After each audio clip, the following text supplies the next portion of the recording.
કાલ હવારનો દાખલો લઈ લ્યો ને, જસદણ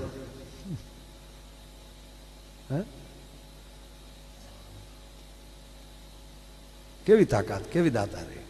બાપના દાન દઈ દેવા નાની માના ખેલ કહેવાય. સાપરાજ ને પોરના પલા ચડે હવારના પોરમાં, માગી લો કવિરાજ, માગી લો કવિરાજ. એમાં એક ચારણ આવે અને એ ચારણ એમ કહે છે કે સાપરાજ ભલે ગમે એટલા માગીને તમારી પાસે વહી ગયા, પણ આ ચારણ જુદો છે કે પણ પ્રાણ માગી લો. આનાથી તો અઘરું ન હોઈ શકે ને. સાપરાજ વાળા કે પ્રાણ દેવાય હેલા છે, પણ આ ચારણ માગે અઘરું માગે છે કે માગી લ્યો. એભલ વાળો જોવે,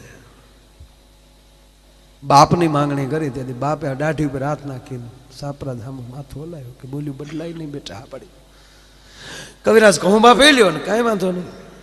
કહુંબા તૈયાર થયા ને કહુંબાને અંજળીઓ લીધી અને કહુંબા પી અને સાપરાજ ઉભા થયા ને એભલવાળાનું બાવડું પકડીને ચારણના હાથમાં આપી દીધું. ચારણને એભલવાળા ત્યાંથી રવાના થયા. ઘટના તો એવી ઘટે કે અંતરિયાળ એક વડલો છે ને વડલાની બાજુમાં વાવ છે. વડલાની નીચે ઘોડા બાંધ્યા, વાવની અંદર ઉતરી પાણી પીધા, ખરલમાં પાણી લીધા ને એમાં કહુંબા પાછો બે જણા કરે છે. એ કહુંબાની અંજળીઓ લેતા લેતા સાપરાજવાળા અને બાપ એભલવાળા એટલું બોલ્યા કે કવિરાજ મારા દીકરા પહેલી ગામ ગરાહ માગી લીધો હતો, લેરખડી ન કરાત, માગે માગીને મને હું માગ્યો કે મહારાજ માફ કરજો. કેમ કે મારે તમને મારા પરગણામાં લઈ જવા છે, ત્યાં પાછા પરણાવવા છે અને સાપરાજ જેવાના યુવાનો મારે ઉભા કરવા છે. કે બહુ કરી કવિરાજ, એ ન થાય કે કેમ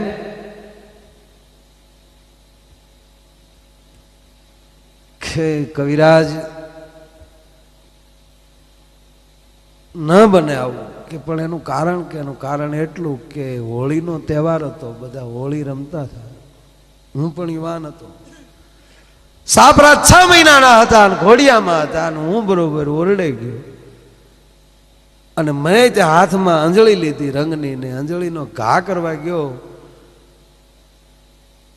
અને હામેલી અવાજ નીકળ્યો કે હા દરબાર સાપરાજ જાગે છે.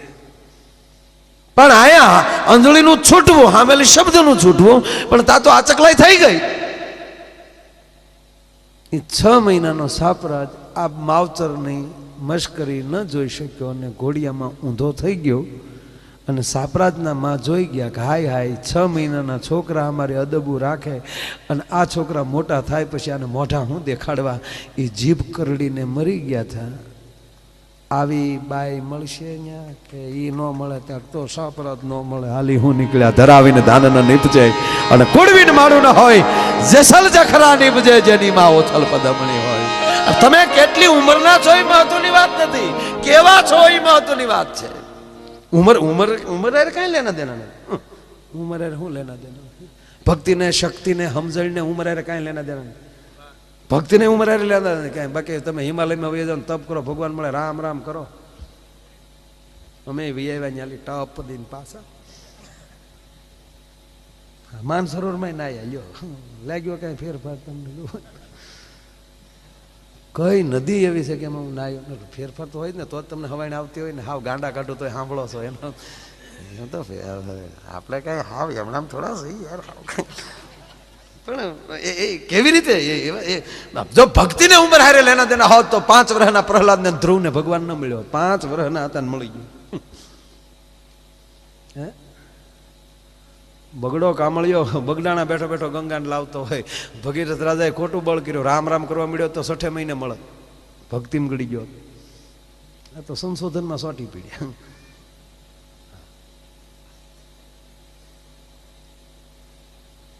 શક્તિ નહીં જો ઉંમર હારે લેના દેના હોત. ઘણા નથી બાત આવી મારી હેરી મારી ભેંવિયા વાત દે લે ભેંવિયા હે તો તું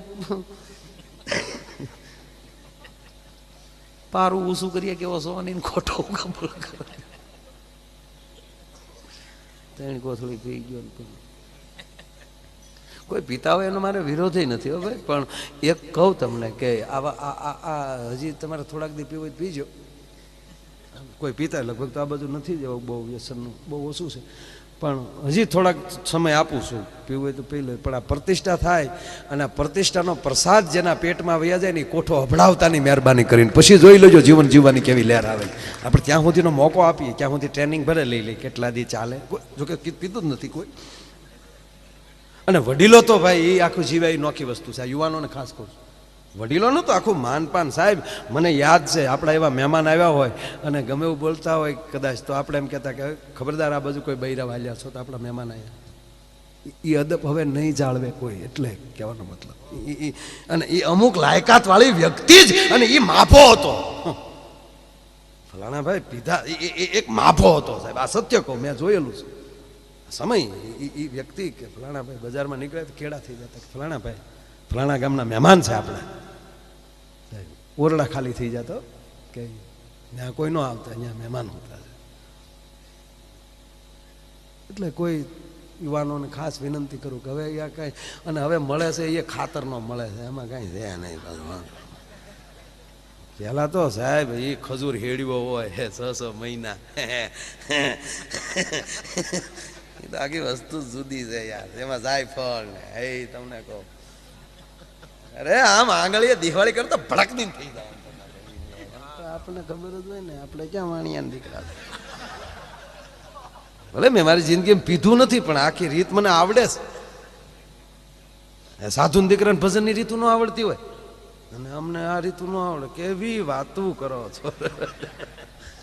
એટલે એમાં કોઈ પણ એનાથી એ આખું શરીરનું આખી તંદુરસ્તી જુદી થતી હતી. હવે અત્યારે એક રાતમાં આથો લાવવાનો, કેટલું કેટલું નાખતા છે. ઓલો તો 6 મહિને આથો આવે ભાઈ.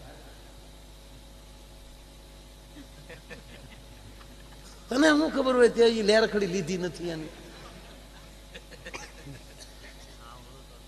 હા, એટલે એ બધું આપણને મજા આવે.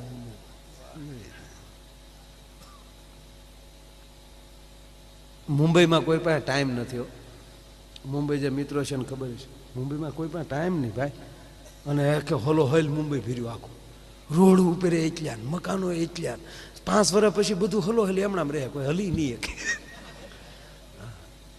કોઈ પણ ટાઈમ જ ના. મોબાઈલ મને હાલ્યા દાદા ખબ ખૂટીઓ માથું મારતા સોરી સોરી સોરી. કોઈને માથું માર્યું એ જોવાનો ટાઈમ નથી બોલો.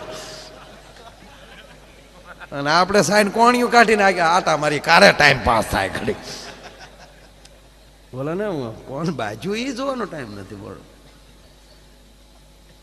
થોડાક બીજી બનજો, ટાઈમ વયો ન જાય એનું ખાસ ધ્યાન. ભક્તિને ઉંમર હારે લેના દેના નથી, એમ શક્તિને પણ ઉંમર હારે લેના દેના નથી. જો શક્તિને ઉંમર હારે લેના દેના હોત તો 11 વર્ષના એ કૃષ્ણ એ મામા કંસને ન માર્યો હોત. 11 વર્ષના શિવાજીએ કિલો સર ન કર્યો હોત. છોડો બધું, મારો તમારો બાપ હનુમાન જન્મતા આવે સૂર્યને ન ગળી શક્યો હોત. અરે એ બધું તો બહુ આઘું કહેવાય.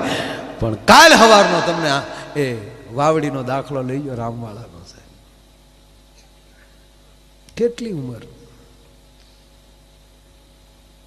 12 વર્ષનો યુવાન બાપુ. 22 વર્ષે તો ગોરિયા ગાળાની અંદર રામવાળા કાયમ આવી ગયા. 10 વર્ષ બારવટું કર્યું. ચોખ્ખો આંકડો કે એ 22 માં લઈ તમે 10 વર્ષ કાઢી નાખો એટલે 12 વર્ષ વધે. ને 12 વર્ષનો યુવાન હાથમાં જામગરી લઈ લે.